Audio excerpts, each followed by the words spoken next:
الف اللہ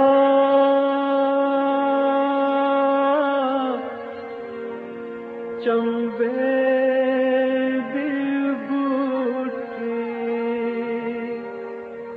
میرے من وچ مرشد لائی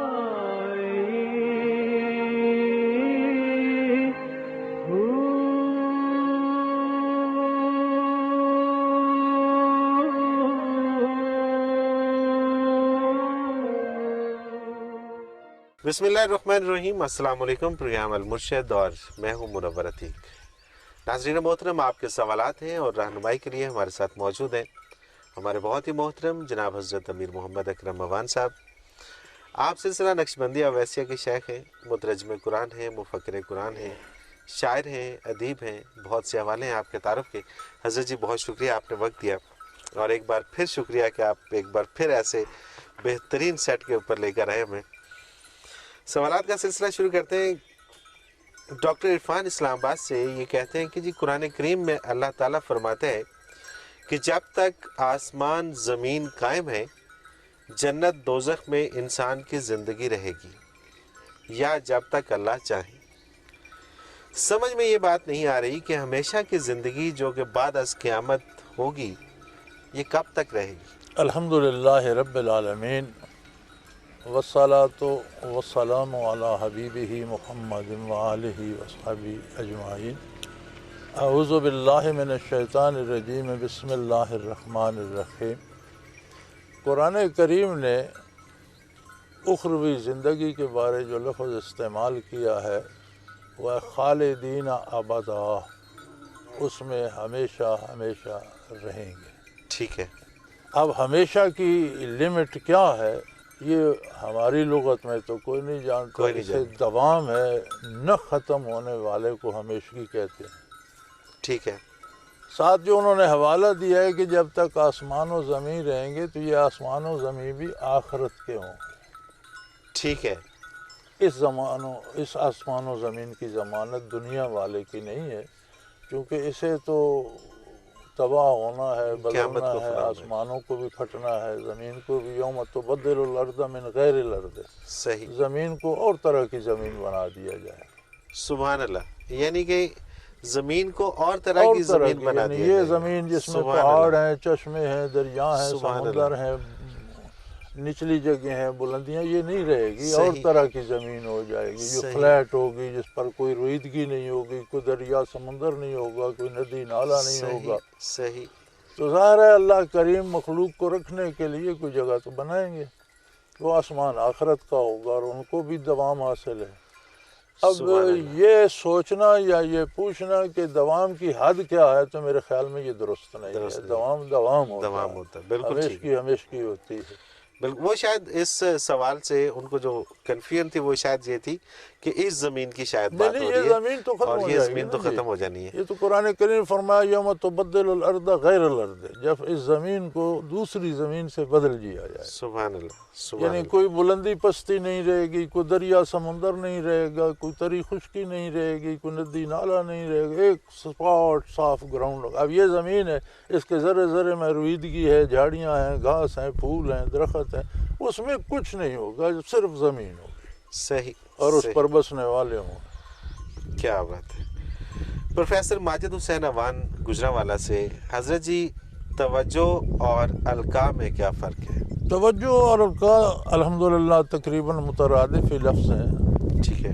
اور توجہ سے مراد یہ ہوتی ہے کہ جو شیخ کے دل میں انوارات آ رہے ہیں، ایک کیفیت آ رہی ہے، اسے طالب کے دل پر منعکس کرے۔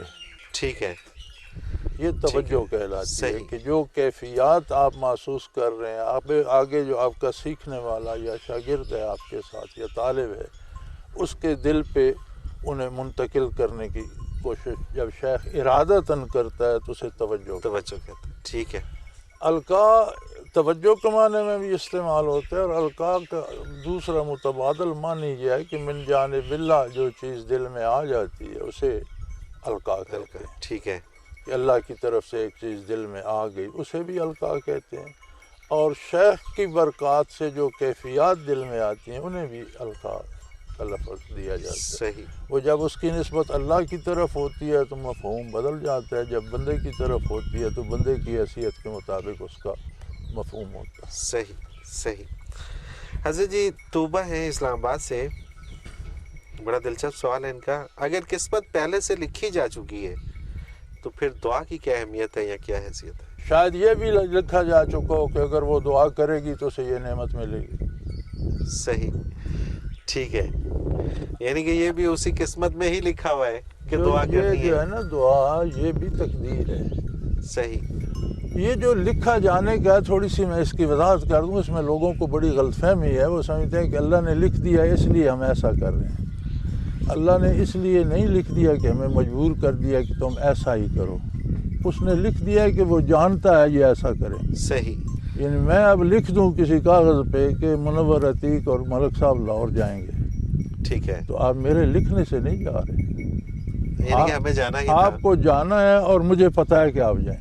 بالکل ٹھیک ہے، تو یہ جو تقدیر ہے اللہ نے جو لکھ دی ہے، وہ جانتا ہے کہ یہ کیا کریں گے، اس لیے اس نے لکھ دیا، کرتے ہم اپنی مرضی سے۔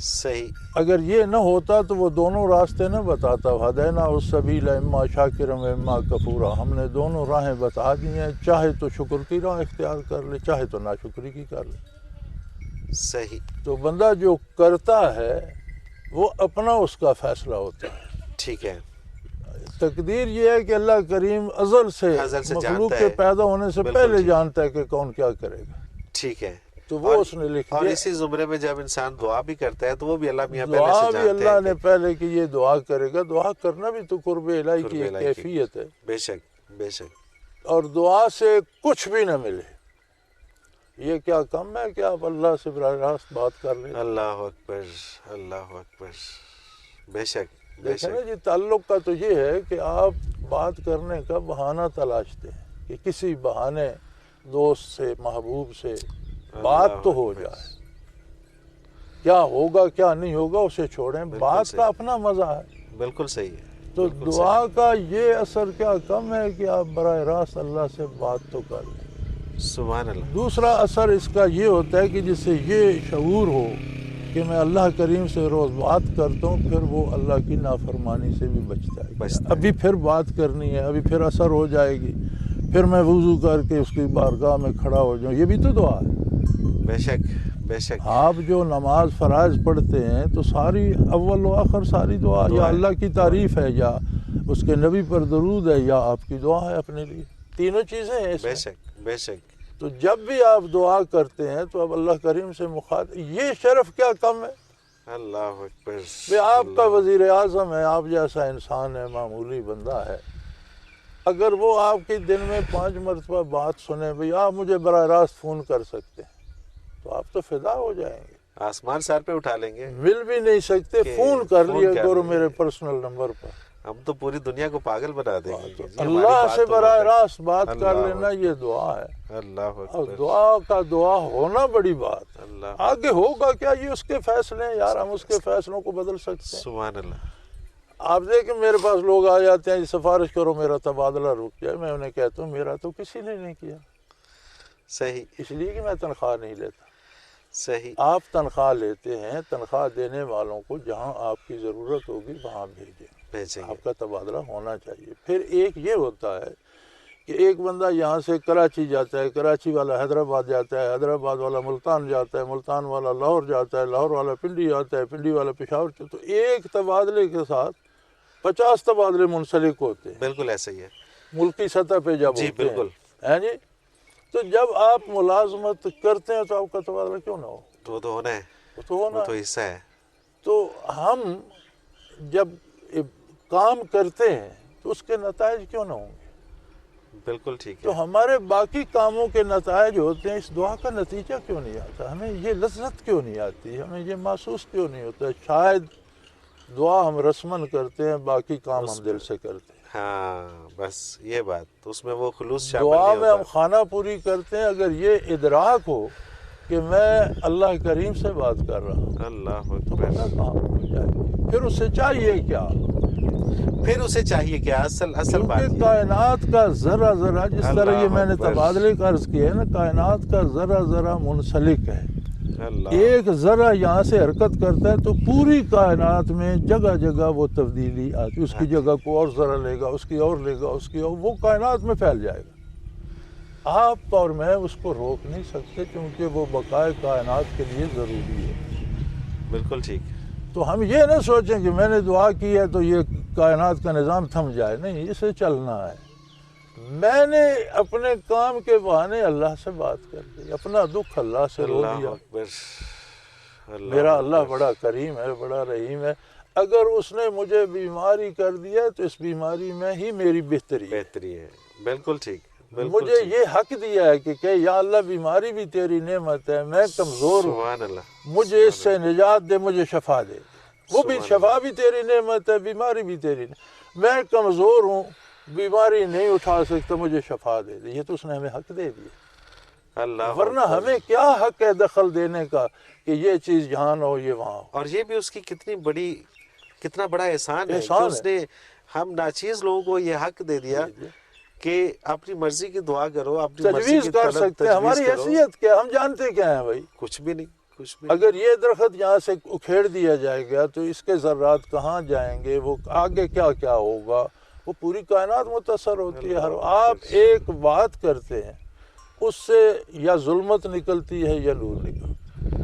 حق ہے تو اس میں نور ہے، باطل ہے تو اب وہ نور کا ذرہ ساری کائنات کو متاثر کرتا ہے، وہ جھوٹ کا وہ ذرہ ساری کائنات کو. قرآن نے کہا ہے کہ یہودی حرام کہتے تھے اکالون للسحت وسماعون للکذب، اور جھوٹ سنتے تھے. صحیح. یعنی جھوٹ سننا بھی اس جھوٹ کو تقویت دیتا ہے اور نظام کائنات کو متاثر کرتا ہے اور مخلوق پہ مصیبت آتی. اللہ اب نوح علیہ السلام کا طوفان آیا، ساری ہر چیز کائنات کی ساری مخلوق غرق ہو گئی. تو یہ جنگلی درندوں نے، حیوانوں نے، پرندوں نے کیا قصور کیا؟ چونکہ مین تخلیق جو ہے کائنات کی وہ انسان ہے. انسان نے ظلم کیا، کائنات ڈوبی، اس کے ساتھ سارے اس کے گناہوں کی پاداش میں سارے زیرو ڈوب. اللہ اکبر. انہوں نے تو کوئی گناہ نہیں کیا. بالکل ٹھیک. لیکن غرق تو سارے ہو گئے. اللہ. تو چونکہ مین انسان ہے، مرکزی کردار انسان ہے، جب یہ غرق ہوا تو سارے غرق. اللہ اکبر. اور یہ اس احسان کو مان کر، اس احسان کو جان کر جب انسان دعا کرے اور اس خلوص سے کرے اور پھر یہ سمجھ کر کرے کہ میں دعا کر کس سے رہا ہوں، میں بات کر کس سے رہا ہوں، تو پھر تو کیفیت ہی کچھ اور ہوگی. باقی نظام کائنات چلنا ہے، وہ ہماری تجویزوں پہ تبدیل نہیں ہوگا. حضرت جی اگلا سوال شامل کرتے ہیں. اظہر چودھری ہیں سیالکوٹ سے. یہ کہتے ہیں تصوف کی ایک اصطلاح ہے صاحب حال، اس کا کیا مطلب ہے اور یہ صرف صوفیہ ہی کو کیوں کہا جاتا ہے؟ کیا کوئی عالم دین صاحب حال نہیں ہو سکتا؟ عالم دین بھی صاحب حال ہو سکتا ہے اور جو عالم نہیں ہے وہ بھی صاحب حال ہو سکتا ہے. صاحب حال سے مراد یہ ہے کہ جو وہ کہتا ہے اس کی کیفیت بھی اس کے دل میں ہے. صحیح. بندہ زبانی کچھ اور کہتا ہے، دل میں. ابھی یہ جو دعا کی بات ہو رہی تھی، اگر ہمارے دل میں بھی یہ کیفیت آ جائے کہ میں واقعی اللہ سے بات کر رہا ہوں تو صاحب حال ہو گیا. صاحب حال. بالکل ٹھیک. یعنی جو کچھ کہہ رہا ہے یا جو کچھ کر رہا ہے اس کی حقیقت اس کے دل پہ بھی وارد ہو، اس کا حال بھی ویسا ہو جائے. صحیح. سبحان اللہ. سبحان اللہ. تو چونکہ یہ صوفیوں کو اکثر صوفیوں ہی کو نصیب ہوتا ہے، اور اگر کوئی عالم یا غیر عالم بھی یہ کیفیت حاصل کرتا ہے تو وہ بھی صوفی ہو گیا. وہ بھی صوفی ہو گیا. بالکل ٹھیک. بالکل ٹھیک ہے جی.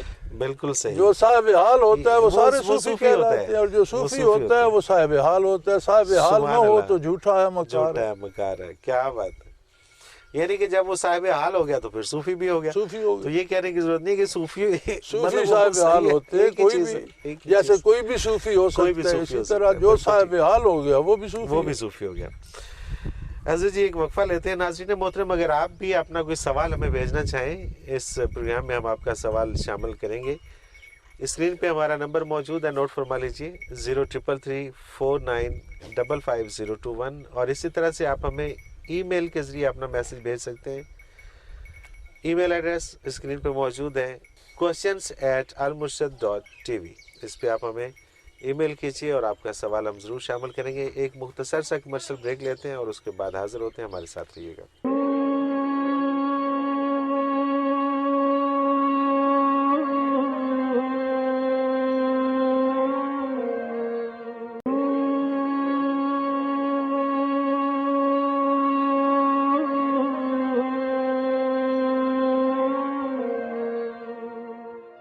پروگرام میں ایک بار پھر خوش آمدید ناظرین محترم، آپ کے سوالات ہیں اور رہنمائی کے لیے ہمارے ساتھ موجود ہیں ہمارے بہت ہی محترم جناب حضرت امیر محمد اکرم اوان صاحب۔ حضرت جی اگلا سوال شامل کرتے ہیں پروگرام میں۔ یاور خان ہے پشاور سے، یہ کہتے ہیں حضرت جی میں 5 وقت کا پکا نمازی ہوں، لیکن مجھے فلمیں دیکھنے کا بھی بہت شوق ہے۔ میرے دوست کہتے ہیں کہ تمہیں نمازیں پڑھنے کا کیا فائدہ ہے، یا نماز چھوڑ دو یا فلمیں دیکھنا چھوڑ دو۔ اب فلم تو مجھ سے چھٹتی نہیں، لیکن نماز بھی چھوڑنے کو دل نہیں چاہتا، اب مجھے کیا کرنا چاہیے؟ جہاں تک چھوڑنے کا تعلق ہے تو کسی جگہ نیکی یا برائی جمع ہو جائے تو چھوڑنا برائی کو چاہیے۔ بالکل ٹھیک ہے۔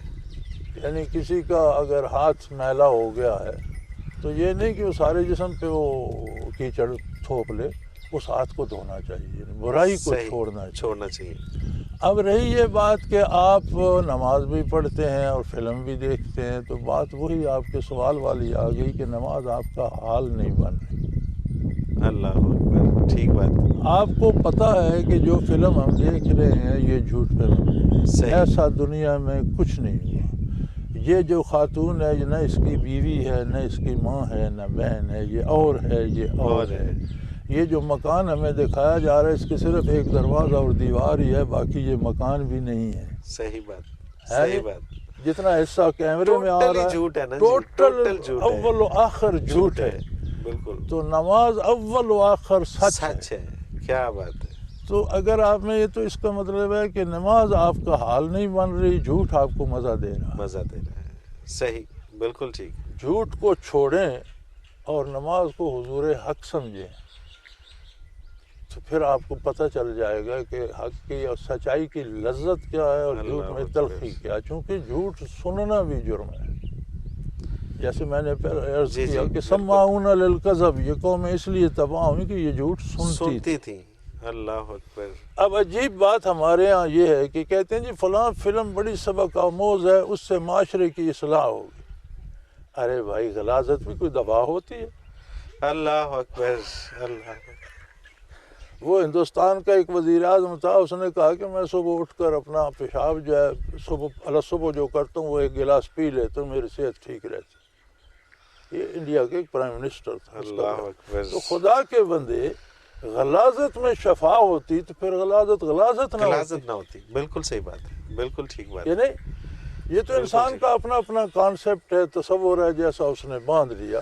تو بہتر یہ ہے کہ آپ فلموں کو، جھوٹ کو چھوڑیں، سچ کی طرف آ جائیں، حق کا ساتھ دیں، نماز کو اپنا حال بنائیں۔ جب آپ سکرین پہ دیکھ رہے ہوتے ہیں بات جھوٹی ہوتی ہے، آپ سمجھ رہے ہوتے ہیں یہ باپ ہے، یہ بیٹی ہے، یہ بھائی ہے، یہ بہن ہے، یہ میاں، یہ بھی ہوتے نہیں ہیں، آپ کو بھی پتہ ہے کہ نہیں ہوتے۔ بالکل صحیح بات ہے۔ تو جب نماز ادا کرتے ہیں تو یہ سمجھیں کہ جو کچھ ہے یہ سچ ہے، اللہ مجھے دیکھ رہا ہے، اللہ میری بات سن رہا ہے، جو میں کہہ رہا ہوں یہ مجھے نبی کریم صلی اللہ علیہ وسلم نے سکھایا، یہ وہ حروف و الفاظ ہیں جو حضور کے لب مبارک سے نکلے، میں وہ دہرا رہا ہوں۔ سبحان اللہ، سبحان اللہ۔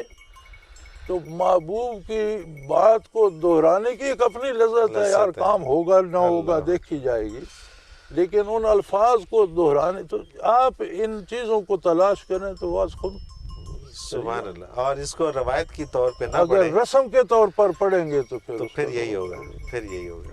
بالکل صحیح۔ عبدالعزیز کوئٹہ سے، حضرت جی تبلیغ میں اثر پیدا کرنے کا کیا طریقہ ہے؟ بچے اثر تو اللہ کریم پیدا کرتے ہیں۔ نوح علیہ السلام نے 950 سال تبلیغ کی، اور جب طوفان آیا تو 80-82 کے قریب بندے تھے، 950 سال کی محنت۔ صحیح، بالکل ٹھیک۔ تبلیغ کا مطلب پہنچانا ہے، منوانا نہیں۔ صحیح۔ اب یہ فرق جو ہے نا، اتنا چھوٹا سا فرق ہے لیکن لوگ سمجھتے نہیں ہیں۔ تبلیغ کا معنی یہ ہے کہ بات پہنچائی جائے، بالکل۔ بات منوانا تبلیغ کا معنی نہیں ہے۔ آپ کو یہ نہیں دیکھنا کہ اثر کیا ہو، آپ کو یہ دیکھنا ہے کہ آپ نے کتنے خلوص سے کتنی بات اللہ کے رسول کے آگے پہنچائی، آپ کو اس کا اجر دے گا اللہ۔ سبحان اللہ، جو مانے گا وہ اپنے اجر لے گا، آپ سے کچھ نہیں لے گا، صحیح، اللہ اسے اپنا، جو نہیں مانیں گا اس سے اللہ کریم جواب طلبی کر لیں گے۔ بے شک، بے شک، مبلغ کو یہ نہیں دیکھنا کہ کس نے کتنی مانی، انبیاء منوانے کے لیے نہیں آتے، بات پہنچانے کے لیے آتے۔ سبحان اللہ، جب انبیاء کی تبلیغ کا اثر بھی لوگوں نے نہیں لیا، ایسے نبی بھی گزرے ہیں جن پر ایک بندہ بھی ایمان نہیں لایا، صحیح، ایسے بندے بھی گزرے ہیں جن کے ساتھ چند بندے ایمان لائے، قوموں کی قومیں غرق ہو گئی، ایمان نہ لائیں، اس کے ذمہ دار وہ تو نہیں، انہوں نے اپنا پہنچا دیا، ان کا حق ادا ہو گیا۔ سبحان اللہ، سبحان اللہ۔ تو کتنے خلوص سے آپ بات پہنچا رہے ہیں، پہنچا رہے ہیں، آپ یہ اس کے پہ پاس، نظر رکھیں، بالکل کتنوں نے مانا یا نہیں، آپ اس پہ نظر نہ رکھیں، اس کا سوال نہیں ہوگا، سوال نہیں اس ہوا کا تو سوال ہماری ذمہ داری نہیں ہے۔ بالکل صحیح۔ حضرت جی اعتزاز علی ہیں فیصل آباد سے، میرا سوال یہ ہے کہ نماز، روزہ، تلاوت، نوافل کو عبادت کہا جاتا ہے اور ہر نیک کام بھی عبادت کہلاتا ہے، یہ لفظ عبادت اصل میں کیا مفہوم رکھتا ہے؟ عبادت کا مفہوم ہے اطاعت، اطاعت، تابع داری، بات صحیح، ماننا، بات سن کر خلوص دل سے اس پر عمل کرنا عبادت ہے۔ عبادت ہے، بالکل، اسی لیے تو اللہ کریم نے فرمایا نا، آفرأیت من اتخذ الہہ ہواہ، آپ نے وہ دیکھا جو لوگ اپنی خواہشات کی عبادت کرتے ہیں۔ صحیح، بالکل اب ٹھیک، خواہشات کو بت بنا کر کوئی سامنے سجدے تو نہیں کرتا، ہاں ہاں ہاں، صحیح، خواہشات کو مانتے ہیں۔ مانتے ہیں، تو اللہ کریم نے فرمایا مجھے نہیں مانتے، میری بات نہیں مانتے، خواہشات کو مانتے ہیں، تو اپنی خواہشات کو معبود بنا رکھا ہے، ان کی عبادت کرتے ہیں۔ صحیح، بالکل ٹھیک، یہ دیکھیں گے آپ تو سمجھ آ جائے گا۔ بالکل صحیح۔ ماریہ شاہ کوٹ سے یہ کہتی ہیں کہ حضرت جی ذکر الہی اگر روح کی دوا ہے تو پھر اس دوا کے ساتھ کوئی پرہیز بھی تو ہوگی۔ بڑی عجیب بات ہے یہ، بہت بہت مزیدار بات ہے یہ، اور بہت اچھا سوال اس بچی نے کیا۔ یہ بڑی عجیب دوا ہے، اگر یہ واقعی دوا استعمال کی جائے تو یہ خود پرہیز کرا لیتی، سبحان اللہ، یعنی کہ اگر ذکر شروع کر لیا جائے اور خلوص سے کیا جائے تو برائیاں خود چھٹنے لگ جاتی۔ سبحان اللہ، یہ دو سبحان چیزیں اللہ، ایک جگہ جمع نہیں، ایک دل میں جھوٹ اور سچ جمع نہیں ہوتے۔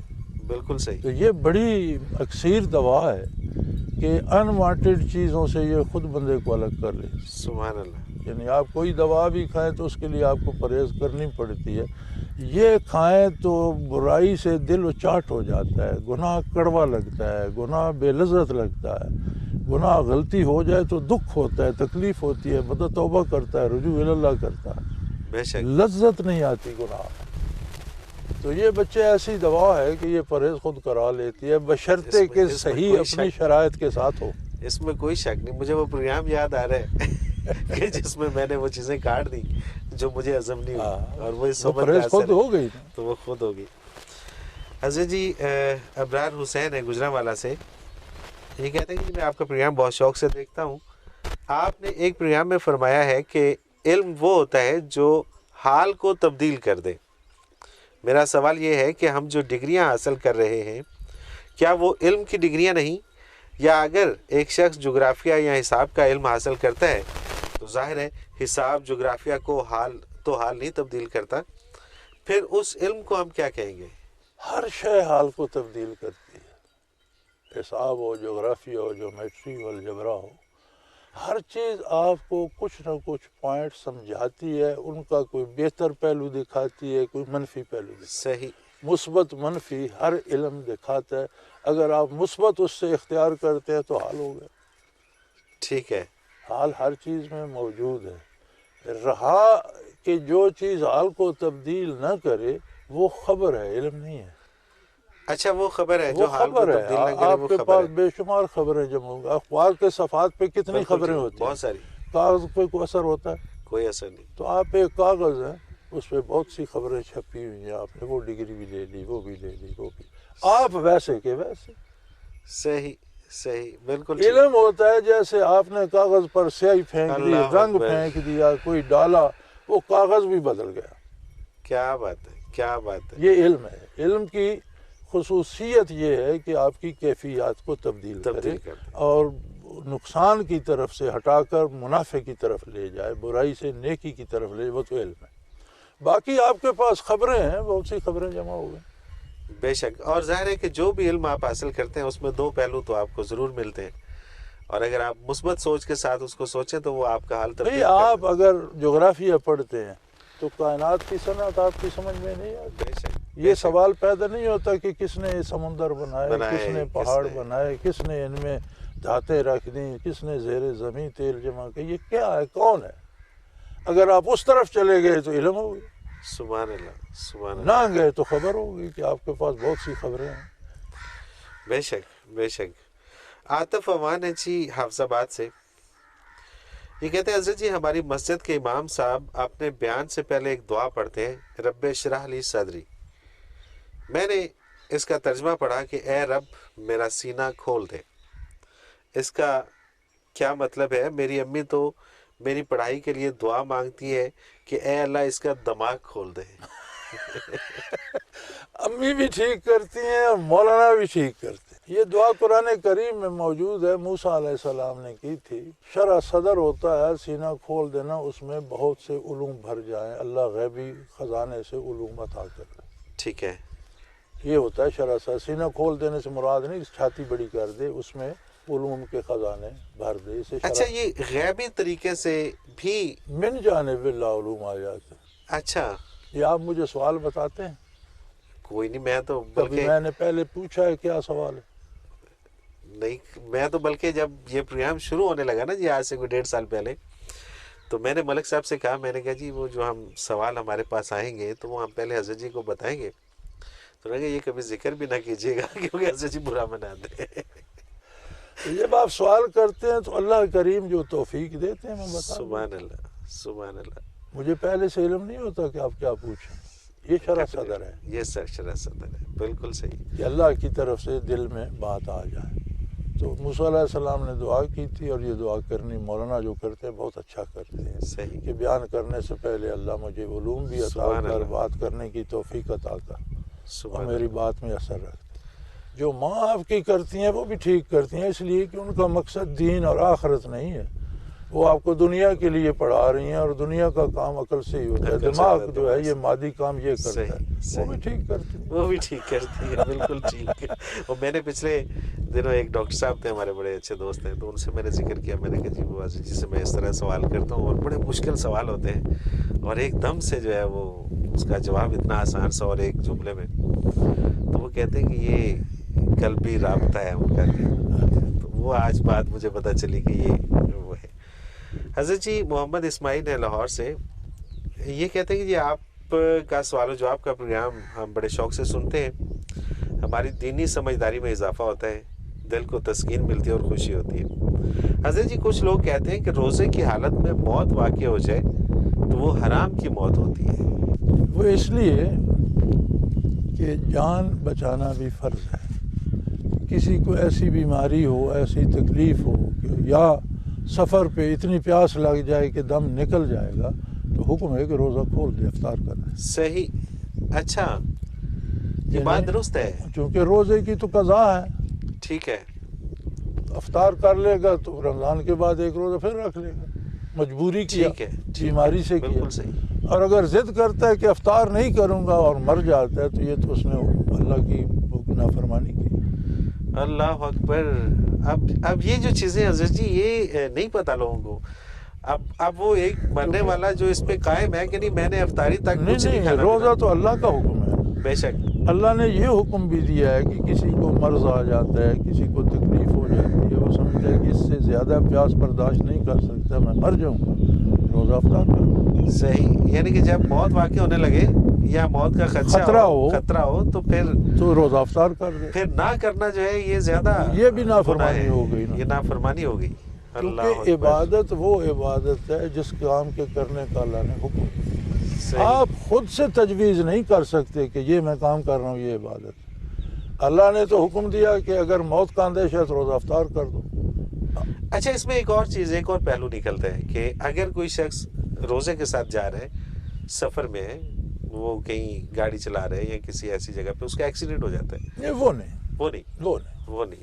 وہ تو شہید ہے. ٹھیک ہے. بلا اختیار کسی کو گولی لگ جاتی ہے، کوئی چور ڈاکو فائر کر دیتا ہے، مر جاتا ہے، ایکسیڈنٹ ہو جاتا ہے، اب اس کے پاس تو افطاری کا وقت ہی نہیں تھا، وہ تو روزے سے مرا بہت اچھے حالت یعنی کہ یہ جو ایک چیز ہے کہ اگر وہ محض اس لیے اس کی موت واقع ہوئی کہ وہ کھا پی نہیں سکا یا اس نے کوئی پانی نہیں پیا، کھا پی سکتا تھا لیکن اس نے نہیں کھایا، ہاں تو پھر اس کی وہ ٹھیک ہے۔ اچھا جی، رفت عبد الرحمان ہے حفظ آباد سے، یہ کہتے ہیں کہ دوران حج یا دوران عمرہ اگر عورت کو حیض کی شکایت ہو جائے اور اس کا جو ٹور ہے وہ صرف 15 دن کا ہو، اس نے واپس آنا اور وہ اپنی مقررہ جو مدت میں 40 نمازیں پڑھنا ہوتی ہیں وہ نہیں پڑھ سکی، تو کیا اس پہ 40 نمازیں فرض تو نہیں ہے، فرض نہیں ہے؟ ایک برکت ہے کہ حضور نے فرمایا کہ میری مسجد میں اگر کوئی 40 نمازیں مسلسل پڑھ لے تو اللہ اس پر بہت مہربانی فرمائے گا، اس کی نجات کی امید کی جا سکتی، ٹھیک ہے، لیکن یہ ضروری نہیں کہ وہاں ضرور 40 کو فرض تو نہیں ہے۔ اچھا یہ فرض نہیں ہے اور یہ نہ حج کا حصہ ہے نہ نہ حج عمرے کا حصہ ہے، بالکل صحیح ہے، اس سے کوئی فرق نہیں اس سے پڑتا۔ ایک حدیث شریف ہے کہ جس نے حج یا عمرہ کیا اور میری زیارت نہیں کی فقط ظلمنی، اس نے مجھ پر زیادتی کی۔ صحیح، تو ٹھیک، زیادتی نہیں کرنی چاہیے، ایک رات کے بھی لیے آپ 1 گھنٹے کے لیے بھی جا کر مسجد نبوی سے ہوئے، روضہ طر سے ہوئے تو وہ حق ادا ہو گیا۔ صحیح صحیح، 40 نمازیں اگر پڑھی جاتی ہیں تو ایک حدیث ہے حضور کی کہ کوئی 40 نمازیں میری مسجد میں باجماعت پڑھ لے تو اس کی نجات کی امید کیجیے، اس لیے لوگ پڑھتے ہیں۔ صحیح، وہ نہ عمرے کا حصہ ہے نہ حج کا، نہ حج کا حصہ ہے، بالکل ٹھیک۔ اور عورت کا جہاں ناپاکی آ جائے وہاں ارکان رک جائیں گے، اچھا، ہاں پھر وہ ناپاکی کی حالت میں باقی ارکان نہیں کر سکتی، اگر اسی حالت میں واپس آنا پڑ گیا تو عمرہ تو خیر فرض نہیں ہے، نفل ہے، لیکن نفل بھی شروع کر دیا جائے تو پھر اس کی تکمیل ضروری ہوتی ہے، پھر وہ فرض ہو جاتا ہے، اچھا پھر اسے دوبارہ جا کر عمرہ کرنا چاہیے، اچھا، دوبارہ پھر جانا چاہیے اس کو، اور اگر حج میں یہ ہو گیا تو پھر اسے دوبارہ جا کر حج کرنا چاہیے اگر صحیح، ارکان رہ گئے ہیں۔ اچھا اچھا اچھا اچھا، یہ جو عموماً کہتے ہیں کہ جی ہم نے نیت کر لی تھی اور ہم وہاں پہنچ گئے تھے اور ہماری تو کوشش تھی کہ ہو جائے تو اب اللہ تعالیٰ قبول فرما لے، نہیں، جو ارکان رہ گئے ہیں جو رہ گئے ہیں وہ اگلے رک سال گئے۔ جا کر پورا پھر کرے، وہ نامکمل رہ گیا اس کا اللہ الگ اجر دے گا، لیکن ٹھیک جو ہے، فرضیت تھی وہ قائم رہی، صحیح، وہ بالکل ٹھیک ہے، باقی رہی، آپ کو پھر جا کے کرنا۔ بالکل ٹھیک ہے، اگر یعنی کسی کے پاس وسائل نہیں رہتے تو وہ معذور ہے، اللہ معاف کرنے وہ والا۔ اللہ معاف کرنے والا، یعنی کہ اگر نمازیں رہ گئی ہیں اور باقی ارکان سارے پورے ہو گئے ہیں تو پھر تو نہیں کوئی نمازیں تو حرج نہیں ہے، ٹھیک ہے، لیکن اگر کوئی ارکان رہ گئے ہیں تو پھر اس کو وہ دوبارہ پھر جا کرنا کر پڑے۔ کرنے والا۔ حضرت جب مزہ آنے لگتا ہے پروگرام کا تو وقت اپنے اختتام کو پہنچ جاتا ہے۔ ناظرین محترم، اگر آپ بھی اس پروگرام میں شامل ہونا چاہیں، اپنا کوئی سوال ہمیں بھیجنا چاہیں تو اسکرین پہ ہمارا نمبر موجود ہے، نوٹ فرما لیجیے 0333495521، اور اسی طرح سے ای میل کے ذریعے آپ اپنا سوال ہمیں بھیج سکتے ہیں questions@almurshed.tv، اس پہ آپ ہمیں اپنا سوال بھیجیے، آپ کا سوال ضرور شامل کریں گے اس پروگرام میں، اور اس کے ساتھ ہی منور عتیق کو اجازت دیجیے، اللہ حافظ۔ لا